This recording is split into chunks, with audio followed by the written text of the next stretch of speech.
Long before the Sterling sisters mobilized their fabricated neighborhood safety committee to pave over my family's legacy, and long before I sat on a mountain of recorded bribery attempts and irrefutable proof that their multi-million-dollar mansions were illegally resting on stolen land, I was just a man standing in the morning mist, watching a silver Porsche systematically destroy my life's work. Welcome back to TT Stories, where we dive deep into the messy, chaotic, and ultimately satisfying world of people getting exactly what they deserve. And today, I have a story that will make your blood boil before it makes you cheer. Let me take you back to the crisp Tuesday morning when this beautifully catastrophic war truly began, as I stood paralyzed in my own driveway, watching Cassandra Sterling gun her pristine, $90,000 German luxury SUV directly through my organic lavender fields for the fourth time in a single week. You never forget the sickening, violent snapping of mature plant stems crushing under the weight of oversized luxury tires,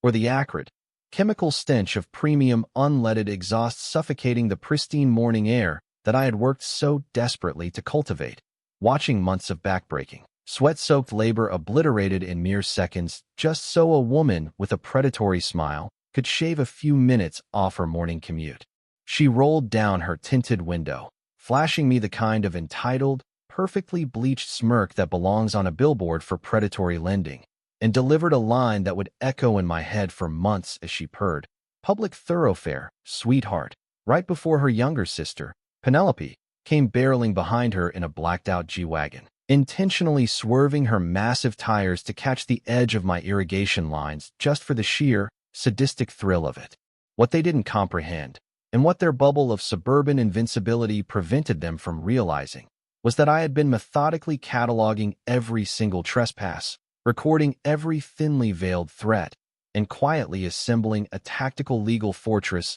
that would eventually salt the earth of their manicured paradise forever. To understand how I found myself in the crosshairs of the suburban elite, you have to know that my name is Elias Thorne, and 4 years ago, I inherited my grandfather's sprawling, 50-acre farm nestled in the fertile heart of Lancaster County, Pennsylvania. I had just finished a brutal decade serving as a logistics officer in the Marine Corps, a career that fundamentally wires your brain to understand that no obstacle is insurmountable if you apply the exact right amount of pressure to the exact right structural weakness. And after years of orchestrating movements in active war zones, the profound, quiet peace of nurturing life out of the soil felt like the only medicine capable of healing my frayed nerves. I transitioned the entire family plot into a high-end, organic heirloom vegetable and botanical operation, discovering that the rigid discipline and obsessive attention to detail the military had permanently branded into my soul,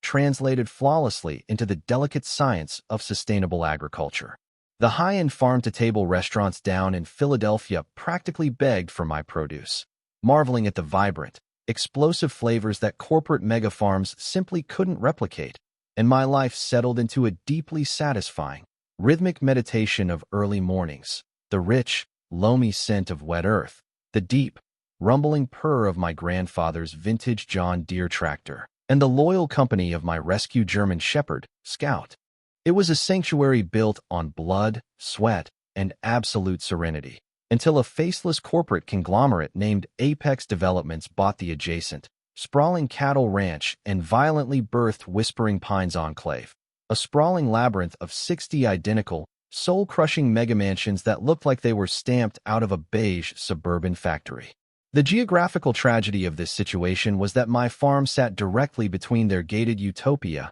and the main interstate, connected only by a rugged, deeply rutted dirt access road tracing my property line, a path that had been carved into the earth back when Truman was in office, designed explicitly for heavy harvesters and hay balers, not for frantic, caffeinated dashes to the local artisanal coffee shop. Naturally, the residents of this new enclave, spearheaded by the deeply terrifying Sterling sisters, Cassandra and Penelope, did the math and realized that treating my active agricultural workspace like their own private turnpike saved them 10 precious minutes, transforming my tranquil mornings into a chaotic, dust-choked superhighway of entitled rage. Cassandra, 46, and carrying herself with the ruthless, manic energy of a luxury real estate broker, who would sell a house built on a toxic waste dump to a young family without blinking, was married to Richard Sterling, a notoriously slick county commissioner whose entire political existence revolved around rubber-stamping zoning variances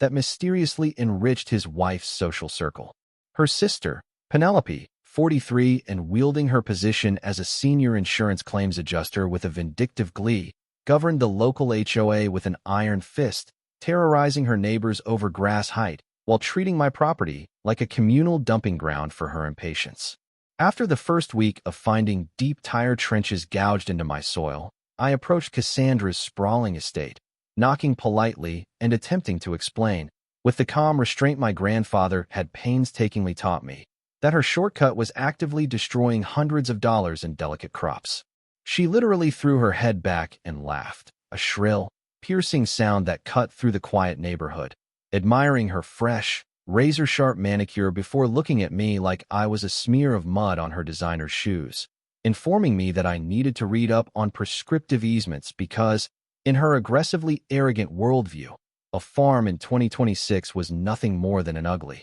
outdated holding pattern for future subdivisions. When I tried to gently educate her on the catastrophic effects of topsoil compaction and the strict legal distinction between residential thoroughfares and agricultural access paths, she simply rolled her eyes, told me it sounded like a peasant problem, and slammed her heavy oak door in my face. The very next week, the casual trespassing metastasized into an organized, aggressive invasion, with the sisters clearly spreading the word through their neighborhood group chats, resulting in a daily parade of aggressively driven luxury sedans blowing through my farm, kicking up blinding clouds of dust that coated my produce and left my lungs burning. I erected massive, legally compliant signs politely restricting access to farm equipment only, and within 24 hours, someone had violently spray-painted "Public Road" across them in neon orange before hurling the heavy wooden boards into my main irrigation ditch, a petty act of vandalism that was swiftly followed by a meticulously typed,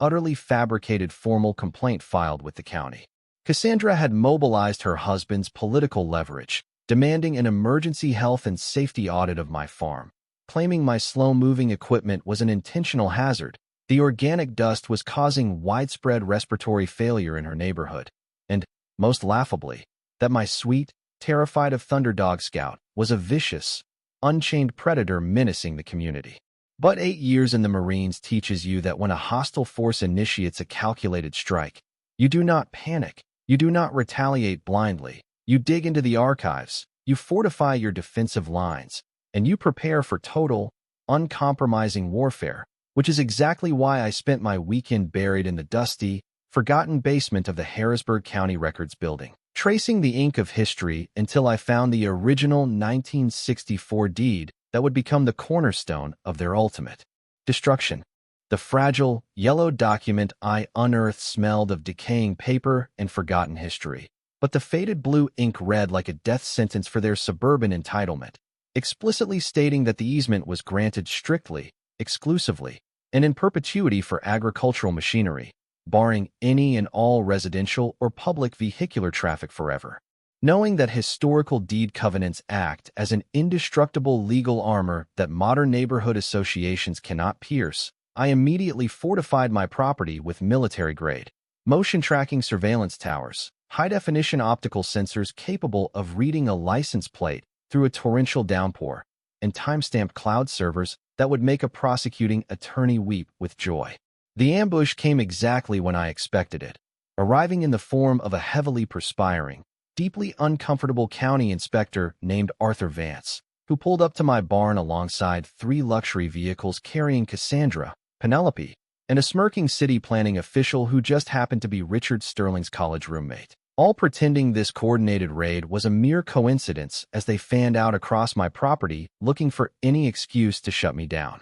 They hovered over my equipment like vultures, whispering excitedly about supposed environmental hazards and outdated structural permits, while Penelope shamelessly live-streamed the invasion to her neighborhood Facebook group, dramatically narrating the horrors of my completely standard agricultural practices to an audience of terrified suburbanites. I let them dance, letting their arrogance swell until it filled the entire valley, before I calmly walked over and handed Inspector Vance a thick, terrifyingly detailed binder containing the original, unalterable 1964 deed restriction, federal agricultural protection statutes, and a relentlessly precise log of every single unauthorized vehicle that had desecrated my land. Watching the color drain from the planning official's face was like watching a beautiful sunrise, as Vance nervously cleared his throat, flipped through the undeniable evidence of their criminality, and quietly informed a visibly shaking Cassandra that my farm was legally bulletproof and that they were actively committing criminal trespass before scuttling back to his van like a beaten dog. Instead of retreating, the sheer, unadulterated hubris of the Sterling sisters pushed them to double down, transforming their petty shortcut into a psychological war of attrition, rallying a convoy of up to a dozen vehicles daily to scream down my access road, blaring their horns, kicking up suffocating dust storms, and trying to break my spirit through sheer, overwhelming vehicular noise. I responded not with anger, but with cold, devastating mathematics, dropping $2,000 on a pneumatic highway traffic counter, the heavy rubber tubes stretching across the dirt, registering the undeniable, court-admissible fact that 52 unauthorized civilian vehicles were crossing my private, historically protected land every single week. Under Pennsylvania agricultural law, every single documented instance of vehicular trespass on protected soil carries a compounding,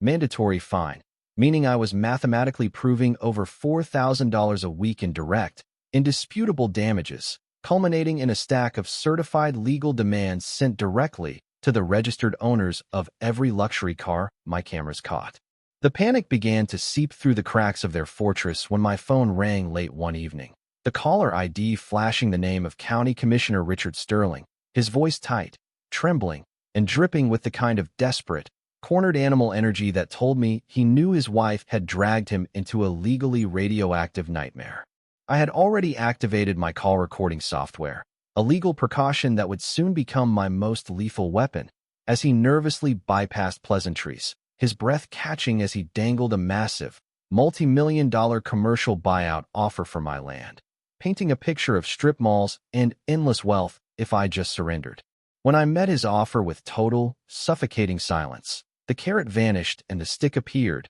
his tone dropping to a sinister, breathless whisper as he threatened to unleash the full, corrupt weight of the county tax assessment board upon my farm, promising to strip my agricultural exemptions and bankrupt me with skyrocketing property taxes if I didn't fall in line. He thought he was intimidating a simple dirt farmer, wholly unaware that he had just handed me a flawless, digitally pristine audio recording of a sitting political official engaging in blatant extortion, racketeering, and conspiracy to commit fraud, a recording I saved to 3 separate servers before I had even stopped laughing in the dark of my kitchen. But the absolute masterstroke, the twist of fate so poetically perfect it felt orchestrated by the universe itself, occurred 3 days later when my hired surveyor, a grizzled veteran of land disputes named Marcus, called me in a state of absolute, breathless hysteria, demanding I come out to the edge of the Whispering Pines enclave immediately. Plunging his shovel deep into decades of mud and overgrown briars, Marcus had struck the original, undisputed 1950s concrete boundary markers, unrolling a set of municipal blueprints that revealed a truth so explosive it threatened to level the entire neighborhood. The developers had catastrophically miscalculated, and 3 of the megamansions, including the colossal homes owned by Cassandra and Penelope, were permanently, illegally built extending 15 feet over the property line, directly onto stolen public county easements.